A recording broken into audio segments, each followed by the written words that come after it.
Bonjour à tous et bienvenue sur le test vidéo du Kobo by Fnac.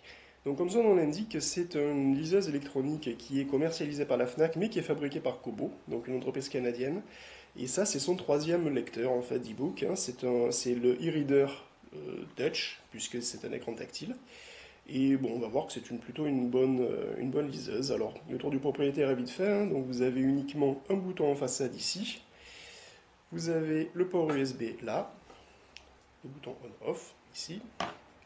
Et vous avez enfin un slot pour carte SD là, jusqu'à 32 gigaoctets. Et puis c'est tout. Donc on va allumer la machine. Voilà, donc elle était en veille, c'est très rapide, hein. Donc voilà, là on est accueilli par les livres qu'on a lus en dernier, hein. Donc vous voyez que vous avez un certain nombre. Donc c'est assez joli, hein, il n'y a pas de rien à dire. Vous avez trois choix ici, la bibliothèque, donc c'est là évidemment que vous stockez vos livres. La librairie, donc c'est la boutique en ligne. Alors c'est une boutique qui a ses petits problèmes, hein, donc, comme vous pouvez le lire dans le test et comme on va le voir ici aussi. Et vous avez Reading Life, donc c'est-à-dire vos statistiques de lecture et quelques menus gadgets. Ici vous avez les réglages ainsi que les extras, l'aide et la synchronisation justement des statistiques pour le Reading Life, comme on va voir après. Donc là on va faire un petit tour d'horizon. Donc la bibliothèque, ici vous avez les livres. Évidemment, ce sont les livres que vous mettrez dessus. Les journaux et magazines, pour l'instant, il n'y a pas grand-chose. Les extraits que vous téléchargerez éventuellement, qui sont gratuits. Et vos livres favoris. Alors, comme vous pouvez le voir, donc c'est tout tactile. C'est très simple à manipuler. C'est relativement rapide. Hein, donc, il n'y a pas de... Voilà, rien d'extraordinaire à en dire pour le moment. Alors, c'est linéaire. Vous pouvez faire des favoris, des listes personnalisées, mais c'est tout, hein, pas de dossier. Et si vous appuyez sur ce bouton, vous revenez très simplement à l'accueil. Donc là, on va pas commencer à lire un livre. Donc vous voyez que les livres s'ouvrent relativement vite pourvu qu'ils soient bien formatés pour la liseuse, hein, ce qui n'est pas toujours le cas malheureusement. Mais bon, là par exemple, dans ce cas-là, donc vous voyez que ce livre-là, voilà, est relativement bien au passage. Vous voyez que c'est quand même très joli, hein, je ne sais pas si vous voyez bien. Donc c'est quand même, hein, il y a un très bon contraste, un bon piqué. On a vraiment l'impression que c'est du papier. Donc ça aussi, c'est parce que on a affaire à du e-ink Pearl, c'est-à-dire la deuxième génération d'e-ink, qui est, bon, je ne sais pas si vous avez essayé la première génération, mais c'est nettement meilleur, hein. Donc ça se tourne bien, les pages sont relativement rapides à se tourner. Vous n'avez pas toujours le flash noir si désagréable qu'on avait avant. Et donc vous voyez que c'est très agréable à lire et à utiliser. Alors je sais qu'il y en a parmi vous qui vont avoir envie d'utiliser ce petit machin pour lire des BD. Eh bien, ils seront ravis d'apprendre que c'est parfaitement possible. Voilà par exemple une BD en CBZ, hein, c'est-à-dire une BD compressée. Alors ça c'est un manga donc en noir et blanc, donc ça évidemment ça se prête très bien à ce genre de choses puisque voilà, l'écran est noir et blanc, 16 niveaux de gris. Et ben, c'est très agréable, hein, c'est très joli, c'est très lisible, et franchement ben, c'est à peu près pareil qu'une page de manga. Donc là les connaisseurs reconnaîtront sans doute de quel manga il s'agit.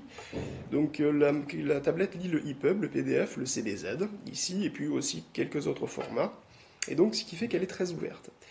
Donc par exemple, je mentionne dans le test que les news, par exemple, il n'y a pas réellement de presse écrite qu'on puisse télécharger via le logiciel Kobo sur PC, mais on peut utiliser des logiciels comme Calibre. Alors Calibre, c'est un logiciel sur PC qui est gratuit et qui vous permet par exemple eh bien, de télécharger un certain nombre de news, hein, de votre choix. Donc là, par exemple, c'est l'Express. Et vous pouvez ensuite les lire tranquillement, offline, hein, voilà, dans le bus, où vous voulez. Et donc ça, c'est très pratique, hein. Alors en plus, si vous cliquez voilà, sur un titre, vous avez votre article que vous pouvez continuer à lire. Donc voilà, ça c'est vraiment très pratique et ça permet d'un petit peu de pallier à certaines lacunes en fait du logiciel Kobo parce que bon, son offre n'est pas extraordinaire. Donc on va voir tout de suite de quoi il retourne. Donc on va revenir à l'accueil et on va aller dans la librairie. Alors les librairies Kobo, vous avez la vitrine, vous pouvez chercher par catégorie, etc. Donc on va commencer par la vitrine. Alors il accède en Wi-Fi donc à sa... Alors, je ne sais pas pourquoi est-ce qu'il ne l'a pas fait. Voilà, non, il le fait, c'est juste qu'il est un petit peu, voilà, il faut qu'il se remette de ses émotions. Alors donc il accède en Wi-Fi, moi j'ai pas eu de problème de connexion sur mon routeur Netgear en WPA2, même si sur internet apparemment il y en a qui ont eu des problèmes, mais bon, moi j'ai rien à déplorer. Donc voilà la vitrine, vous avez les blockbusters classiques, hein, voilà, Musso, Lévy, etc. Vous avez effectivement des présélections que vous pouvez, voilà, regardez, vous avez un certain nombre de livres en présélection. Et alors, on va aller voir un petit peu dans les catégories, et c'est là que vous allez voir que le bas commence un petit peu à blesser, si je puis dire, puisque, on va par exemple aller dans littérature et fiction. La navigation est relativement simple, hein, vous voyez bien que c'est pas compliqué, c'est relativement réactif sans être violent, hein, dans les classiques par exemple. Voilà, et c'est là que vous comprenez, que vous commencez à comprendre le problème. C'est que là, je ne sais pas si vous voyez bien, mais vous avez que des titres en anglais. Et en fait, on se rend compte que le Kobo, exactement comme le logiciel Kobo sur PC, accède à la boutique Kobo, qui est une boutique canadienne. Donc vous avez principalement une offre eh bien anglophone. Alors ça peut ne pas gêner certains lecteurs, mais je doute que ça lui permette une grande, enfin d'être lu par le plus grand nombre en France, quoi. Donc ça c'est un petit peu dommage. Hein, vous voyez que voilà, vous avez quasiment que des l'amende de Lady Chatterley, voilà, vous l'avez vu passer par exemple, mais en anglais.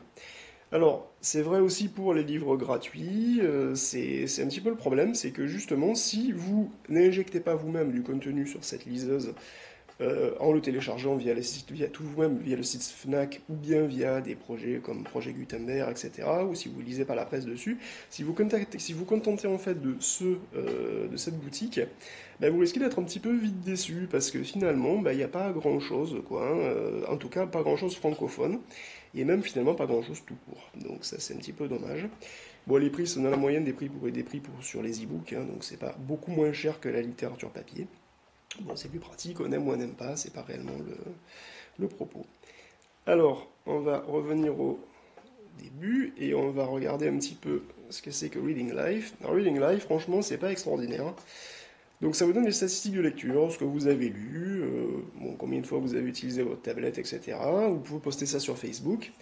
Et puis, un truc plus marrant, mais bon, vraiment complètement gadget, c'est les récompenses. Ben, c'est exactement comme des trophées sur PS3. C'est-à-dire que vous avez un certain nombre de trophées hein, que vous débloquez en faisant certaines choses. Donc, amoureux des livres, par exemple. Bah, je sais pas exactement ce que c'est ça, voilà, c'est un trophée, j'aime mes bibliothèques, bon voilà, moi je n'ai complété aucun, et je m'en fous un petit peu, je vous dirai bien ça, mais bon, voilà, c'est une sorte de gamification de la lecture qui, bon, qu'on peut apprécier ou pas, enfin c'est très gadget tout ça. Alors, quelque chose donc qu'on va regarder aussi, c'est les suppléments. Alors, vous avez eu, donc il y a eu une mise à jour du Kobo qui a été nécessaire avant de le mettre en route, hein, et vous avez eu donc différentes choses en supplément, comme une horloge, et vous avez aussi des suppléments assez sympathiques. Alors, par exemple, vous avez un carnet de croquis. Alors, le carnet de croquis, bah, c'est exactement ce que c'est un carnet de croquis. Donc, effectivement, bah, voilà, hein, c'est vous pouvez dessiner sur votre Kobo. Et ensuite sauvegarder ça en PNJ. Si vous faites ça, vous sauvegardez ça en PNJ. Voilà. Bon. Évidemment, c'est archi basique, mais bon, ça peut dépanner à l'occasion, hein. Alors oui, donc là, oui, et donc vous remarquez que vous avez votre croquis en première page, donc ça peut servir effectivement de pense-bête. Ce qui est pas mal, bon, même si c'est quand même extrêmement basique. Ensuite, vous avez dans les suppléments, vous avez un sudoku. Alors le sudoku est très joli, très bien présenté. Vous pouvez mettre donc des petits chiffres si vous n'êtes pas sûr, etc. Malheureusement, vous ne pouvez pas régler réellement la difficulté. Donc, alors que je suis pas un spécialiste, je ne pourrais pas dire si c'est vraiment très difficile ou pas. La difficulté me semble moyenne. Et bon, c'est un petit peu dommage en fait, parce que en réglant la difficulté, ça aurait pu être bien plus accessible. Mais bon, c'est quand même un ajout assez sympa, il faut quand même le dire. Et enfin, le dernier supplément qui est probablement un des plus intéressants quand même, c'est le navigateur Internet. Alors là encore, c'est un navigateur d'appoint parce que c'est une machine qui n'est pas du tout optimisée pour ça, hein, c'est du e-ink, donc la réactivité n'est pas extraordinaire, le processeur lui-même est à 800 MHz à l'intérieur, c'est pas vraiment quelque chose d'extrêmement puissant non plus. Cela dit, ça peut être bien pratique, alors vous voyez que c'est Google en version mobile, hein, je ne sais pas si vous voyez, ce qui veut dire que la liseuse s'identifie comme un OS mobile, et en fait, c'est très pratique d'ailleurs parce que ça vous permet quand même d'aller sur Internet. Alors, vous avez un petit clavier comme ça qui est... C'est pas très pratique parce que je suis pas en face. Voilà, on va faire tablette. Voilà, tablette tactile. Sous Google, en espérant que... Voilà, j'ai fait OK.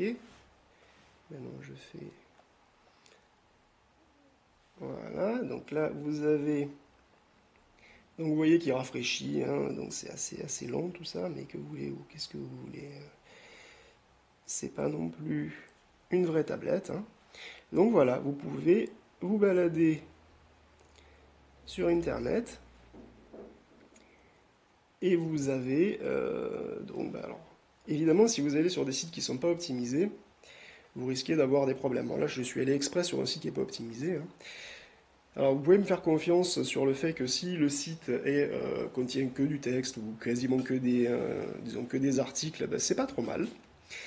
Là vous avez la version mobile du magasin Darty, donc vous voyez c'est pas extrêmement pratique, mais vous pouvez faire un zoom quand même néanmoins sur la page a priori, et c'est déjà beaucoup mieux.